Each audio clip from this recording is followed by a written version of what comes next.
17, we'll be looking at a very familiar passage of Scripture. Then said David to the Philistine, Thou comest to me with a sword and a spear, with a shield. But I come to thee in the name of the Lord of the hosts, the God of the armies of Israel, whom thou hast defied. This day the Lord will deliver thee into mine hand. I will smite thee and give thy carcass to the host of the Philistines this day unto the fowls of the air, to the wild beasts of the earth, that all the earth may know that there is a God in Israel. And all the assembly shall know that the Lord saveth not with a sword and spear, for the battle is the Lord's, and he will give you into our hands. God focus or giant focus? Which one are you? Are you God focused or giant focused? Shall we pray? Father, we love you. We honor and praise and magnify your name. God, we ask you to anoint us this afternoon. God, to anoint our ears to hear the word of God. To anoint this congregation to hear what you have to say. And Lord, let us obey you with our behavior. Touch us tonight. In the name of Jesus we pray. God's people said, Amen. Before you're seated, would you turn and shake about 10 people's hands? Tell them it's good to have them in the house.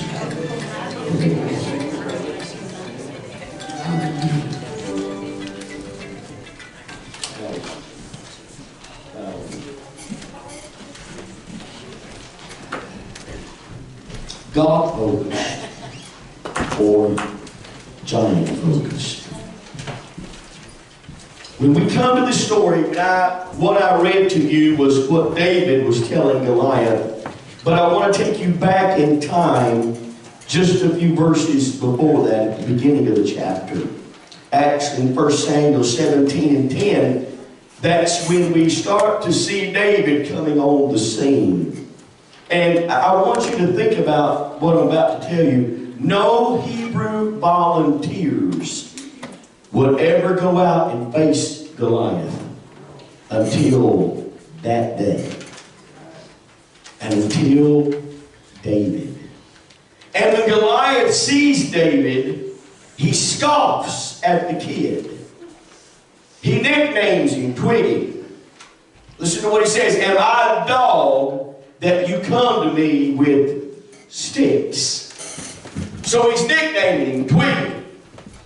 Skinny, scrawny David. Bulky, brutish Goliath. The toothpick versus the tornado. The mini bike attacking the 18-wheeler. The toy poodle taking on the Rottweiler. What odds do you give David against his giant? Better odds, perhaps, than against your giant that you're facing. Your giant doesn't carry a sword or a shield, but he carries unemployment, abandonment, sexual abuse, depression. Your giant doesn't parade up and down the hills of Elah. He preaches through your office, through your bedroom, through your classroom. He brings bills you can't pay, grades you can't make, people you can't please, whiskey you can't resist, pornography you can't refuse, and a career you can't escape, a past you can't shake, and a future you can't face. That's your Goliath. How do we face him? Now I have a typo, so please excuse me. It's the first thought of the morning and the last worry of the night. Your Goliath, spelled wrong there, dominates your day and infiltrates your joy. Goliath, I want you to think about that. He's the first thing you think about of the morning and the last thing you go to bed with. That's what was happening with Israel. He would come and scream in the morning, "Give me a man!" And the last thing they heard at night was, "Give me a man!" Echoing.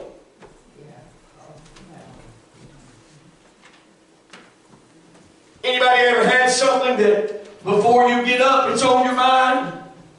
And when you go to bed, it's on your mind? First thought of the morning, last word of the night, your Goliath dominated your day and infiltrates your joy. Goliaths will do that. They'll take away your joy because all you're thinking about is that Goliath. What am I going to do? How am I going to deal with it? We're running scared. The children of Israel were hiding behind rocks. Goliath's family was an ancient foe for the Israelites. Joshua drove them out of the promised land 300 years earlier. He destroyed every one except 3 cities: Gaza, Gath, Ashdod. Guess what Gath bred? Giants. He made a bargain with them. They said, "We'll serve you." That's what the devil wants to tell you. "I'll serve you. Let's compromise. Don't get rid of me. Don't throw me all the way out. Let's compromise. I'll help you. I'll benefit you." Now, what benefited them 300 years ago has now become a pain in their side. Saul's soldiers saw Goliath and mumbled, "Not again. My dad fought his dad. My granddad fought his granddad." Have you grown similar words?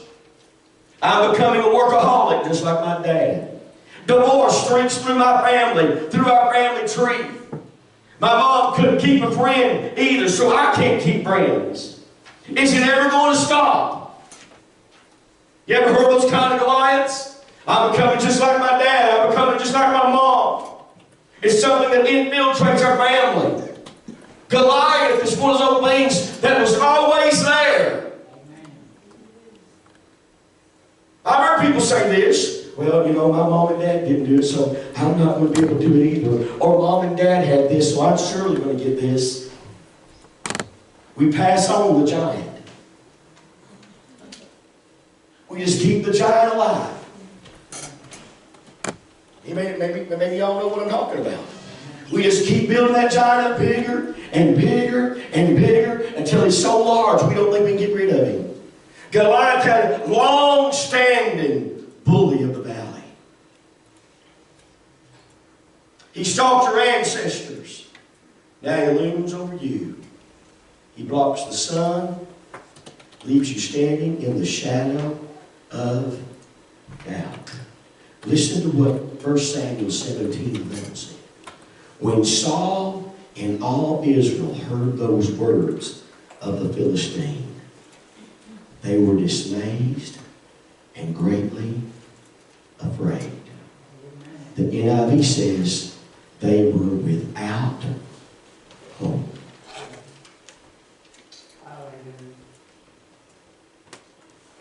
You ever been there? Have you ever been there? Maybe you're there right now. You're thinking there's no way out of this situation. It's just getting bigger and bigger and bigger and bigger. There is no hope. That's where Israel was at. They were, and you know who the tallest man among them was? The king. King Saul stood a head taller than anybody else. And he's standing back in dismay and afraid. Afraid. Why were they so afraid? Because they were all, the giant was all they could see. You know your Goliath. You recognize his walk. You wince at his talk. You've seen your Godzilla. The question I'm going to ask you, is he all you see? You know his voice, but is that all you hear? You see, when David steps up, David saw more and David heard more. You ever been there? I've been there before. Well, all I I saw was the problem. From December to April of last year, all I saw was and wondered what was going to happen. Wondered what I was going to do. The only relief I ever got was when I stepped behind the pulpit. When I came to the house of worship. Do you know what happened then, Brother Johnson? Do you know what happened then, Brother Fugit? I got my eyes off of my Goliath and on to God. Amen. Yes. Yeah, somebody help me now. If we can ever get our eyes off of our Goliath and on to God. God has really dealt with me just in the last few days since Friday. I began to pick up a book and was reading it. And as I was reading, I thought, God, all people see is the drug addiction. All people see is all the bad things that is happening around us. Church, we're the ones that should not be seeing the drug addiction. We should be talking about how big our God is. When anybody tells us how bad the drug addiction is, we should be 9 times telling them how big our God is. We should be lifting up God in the midst of this problem, because our only way out is a move of the Holy Spirit. And it ain't going to come until the church starts lifting up God. We start focusing on our giants. And all we talk about is the giant. Listen to what when David comes upon the scene, listen to what he says in 1 Samuel 17:26.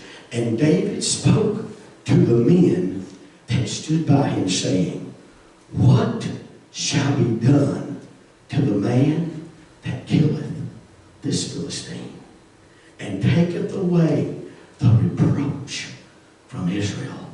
For who is this uncircumcised Philistine, that he should defy the armies of the living God? When David stepped up on the scene, David didn't talk about how big Goliath was. You're going to hear me talk about other things that he starts discussing. His first question is, what's going to be done to the man that kills this man? Because somebody's got to take care of him. He's defying our God. Can I tell you something? Drug addiction can be dealt with. Amen. Suicide can be dealt with. But it ain't going to be done by you and I. It's going to take somebody else to do it. Hallelujah. And when we start lifting up Him, Yes. I want you to think about, when you go out in the community, how much negativism you start hearing. How bad, how bad, how bad, how bad. We need to block that out. That's right.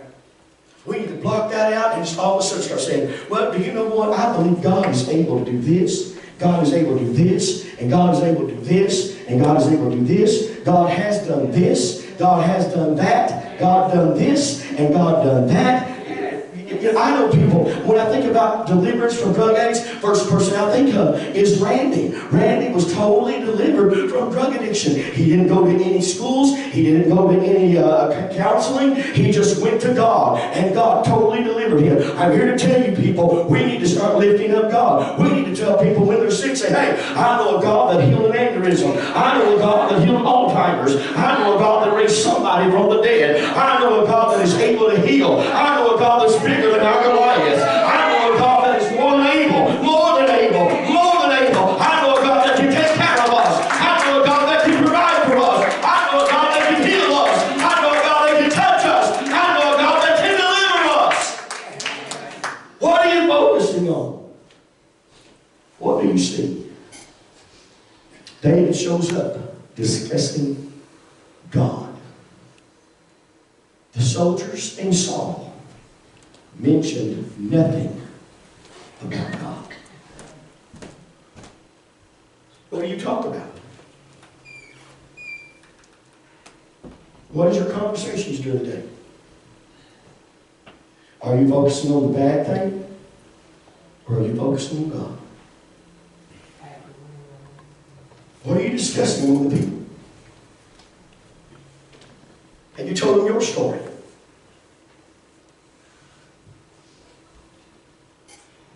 Have you told them how God delivered you?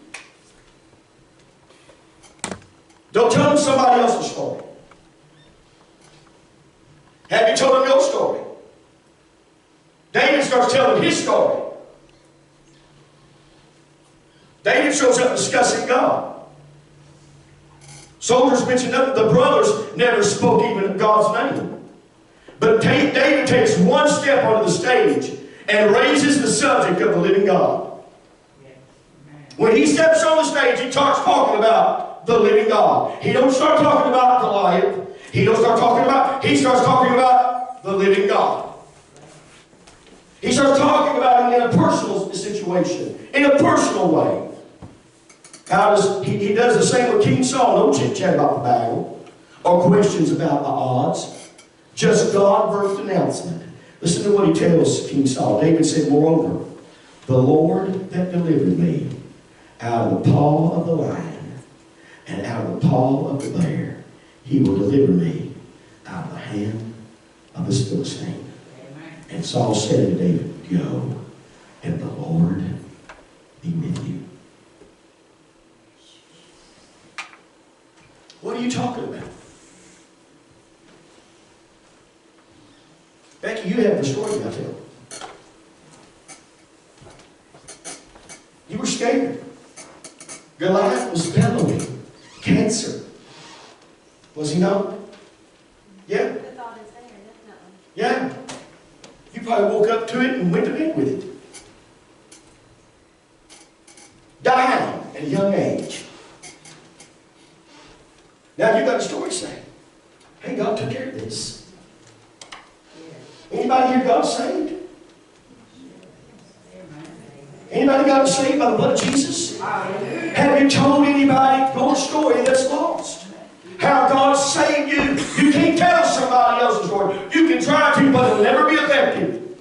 David didn't go and say, well, my dad done this and my brothers. He said, the Lord delivered me from the lion. The Lord delivered me from the bear. I have a personal experience with the Lord, and I know what He can do. And this giant is no different than the lion and the bear. You got to tell your experience.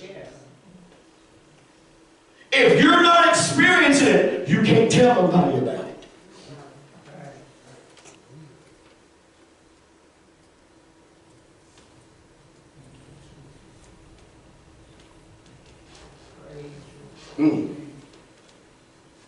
Do you have friends that you really want to see get saved? Give me just a moment here. How many's got friends that really want to see saved? You got friends you really want to see saved? Family. Somebody beside your kids, have you genuinely asked to come to church?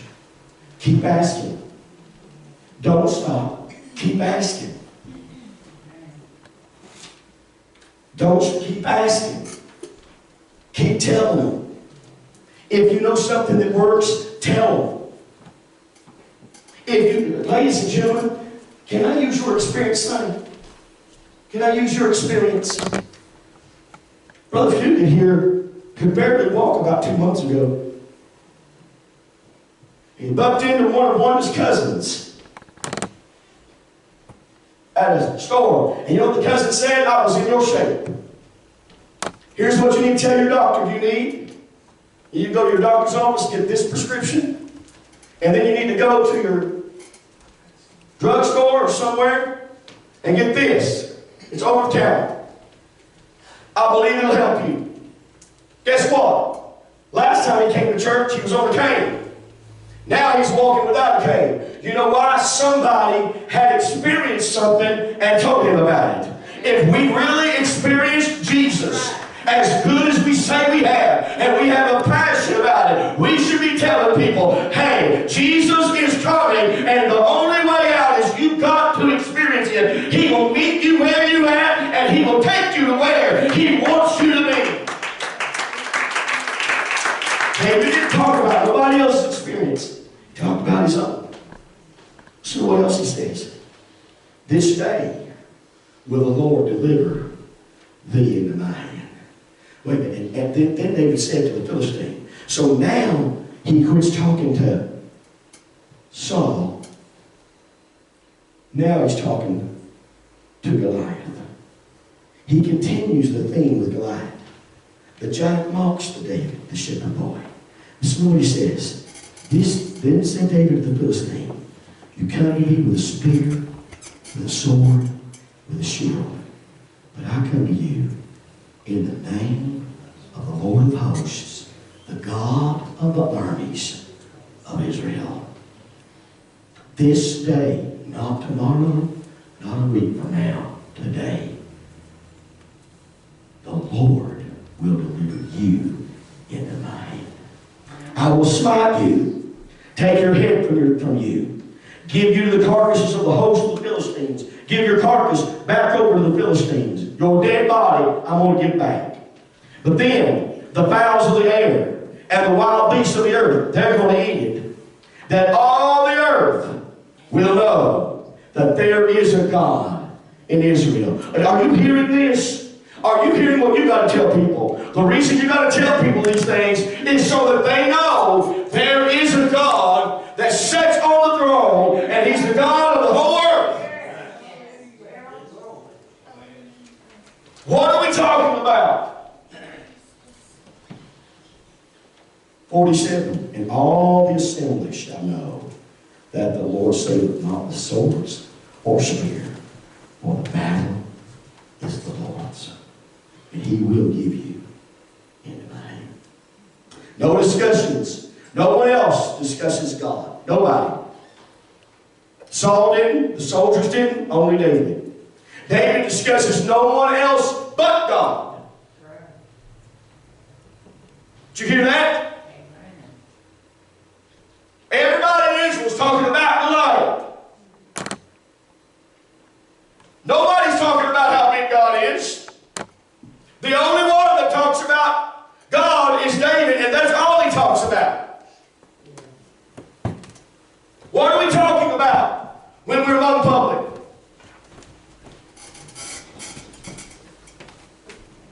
A subplot appears in the story. More than David versus Goliath. This God focus versus giant focus. David sees what others don't and refuses to see what others do. David majors in God. He sees the giant, mind you. He just sees God more so. Look carefully at his battle cry. Thou comest to me with a sword and a spear and a shield. But I come to you in the name of the Lord of the hosts. I want you to catch something. The God of the armies of Israel, whom thou hast divided. There wasn't armies there. There was only one army. What else did he see? The common observer sees only the army of Israel, not David. He sees the allies of D-Day, platoons of angels, infantries of saints, the weapons of the wind, the force of the earth. God compelled the enemy with hail as He did Moses, collapsed the walls as He did for Joshua. David sees the armies of God because when he does, guess what he does? He hurries toward Goliath. Did you hear me? He ran toward Goliath. Now think about this. He says, there's armies with me. So you know what I'm going to do? I'm going to run toward it. Do you know what we do most of the time when we have a Goliath in our path? We shun him. We hide from it. We don't go running to it. He goes running to it. Amen. Rush your giant with a God-saturated soul. Amen. When was the last time you did the same? How long since you ran towards your challenge? We tend to retreat, duck behind a desk, work, or crawl into a nightclub or distraction of bed, or a nightclub of distraction, or a bed of forbidden love. For a moment, a day, a year, we feel safe, insulated. But work runs out, the liquor wears off, lovers leave, and here, Goliath still roaring. Try a different track. Brush your jack with a saturated God soul. God called David a man after his own heart. I want you to think about this. Abraham, no one else but David was called a man after God's own heart. Abraham, nor Moses, nor Joseph. Paul was called an apostle. John, his beloved. But neither was tagged with a man after God's own heart. Amen. Somebody may read David's story and wonder what God saw in him. Because the fellow fell as often as he stood. Stumbled as often as he conquered. Stared down Goliath, yet ogled it with Sheba. Defied God mockers in the valley. He could lead armies, but couldn't manage a family. Raging, weeping, bloodthirsty, God-hungry, 8 wives, 1 God. David. A man after God's own heart. That God saw him as such should give us all hope. In David's good moments, no one was better. In his bad moments, nobody was worse. When you face a giant, guess what you got to do? You must face them, but you don't need to face them alone. So many times when there's a giant in our life, guess what we think? I'm alone. I'm by myself. Did David ever feel that way when he was facing Goliath? Guess what? He never did. He focused more on God, first on God, most on God. The times David did, giants fell. When he didn't focus on God, David fell. There's only one statement to Saul by David about Goliath. One to Goliath's face. Let me tell you what he didn't do. There was no inquiries about Goliath's skill, age, social standing, IQ. David asked nothing about the weight of his spear, the size of his shield, but he gives much thought to God. In 1 Samuel 17, verse 26, he says, the armies of the living God. Verse 36, the armies of the living God. The hosts, the Lord of the hosts, the God of the armies of Israel, in verse 45. In verse 46, the Lord will deliver you into my hand, that all the earth may know that there is a God in Israel. In verse 47, the Lord does not save with sword and spear, for the battle is the Lord's, and he will give you into my hand. In all those scriptures, he talked about what God was going to do. I want to ask you, with your Goliath, are you listening to what it's telling you, or are you talking back saying, this is what God's going to do? This is what God's going to do. This is what God's going to do. This is what God's going to do. This is what God's going to do. This is what God's going to do. Are you listening to all the negativism, or are you stepping out of the battlefield and saying, I don't care what you're saying, this is what God's going to do? I'm telling you, I know what God's done. Anybody have anything, God do anything for them? If you know what God's done, then you need to keep saying, this is what God's done. I don't care what I'm looking at. This is what God's done. And God's going to take care of my giant.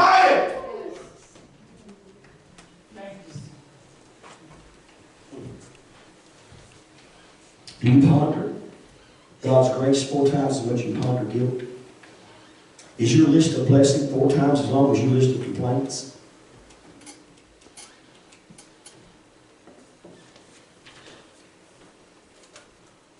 Think about this. Do you complain more than you look at what God's able to do? I've heard people. They can talk for an hour on negative things. I wonder, do they pray for an hour about those negative things? Or are they doing what the children of Israel done? Step back, hiding. Never pray about it. Just talk about how bad it is. Answer the go to the piano, please.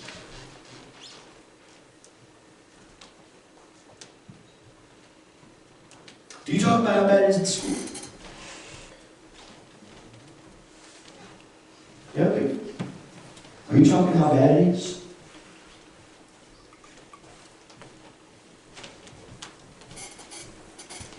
How nothing's ever going to change?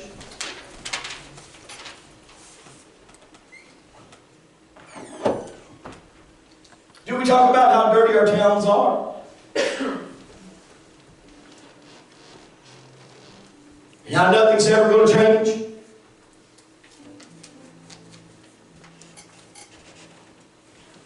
I was watching the news one day and saw something shocking. I like to watch old Don G. They were going down the street and they saw a lady. I think she was pushing a baby carriage. Had a trash can in her hand. She was stopped. She started picking up the trash. Somebody asked her, "What are you doing?" Here's what she said. "I'm being an agent of change." I've talked about how dirty it is, but I never decided to pick up trash.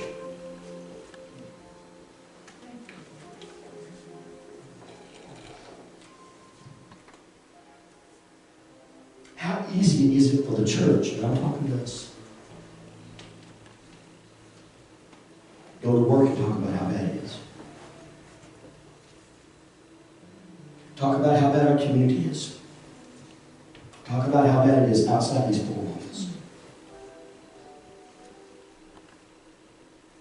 Can I tell you something? They have a right to talk about how bad it is. Because it is bad. They're without God. They're without hope. We're supposed to be light in the midst of darkness.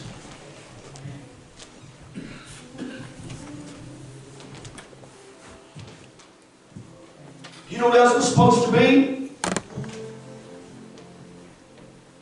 Salt.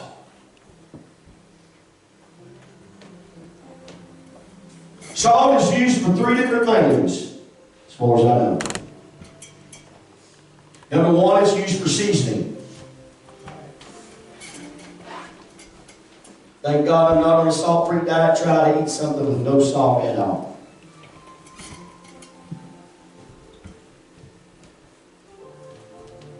It's flavorless. Salt is used for preserving. I don't know how much salt it takes. I pray I never have to figure out how much salt it takes. But I've been told that there was a day that people rubbed salt on their bacon and put it in the smokehouse. Yes, they did.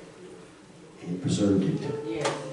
Listen to the words of our Savior. He said, "What good is salt if it's lost? It's saved." You know who he's talking to? He's not talking to the world. He's talking to his disciples. He looks at them and says, "You are the light of the world. You are the salt." So if you're not telling people what I can do,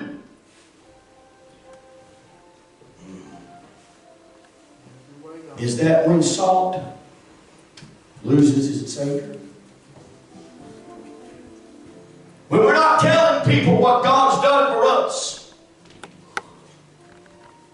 is that when our lights start going out?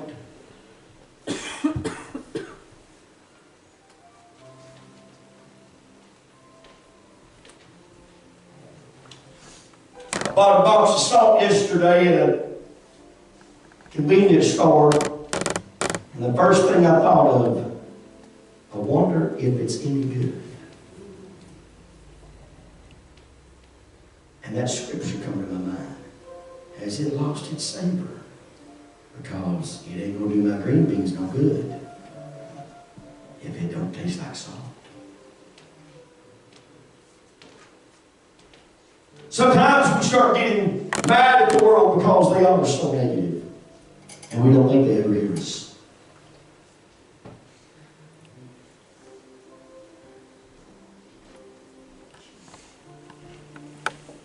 The darker it is out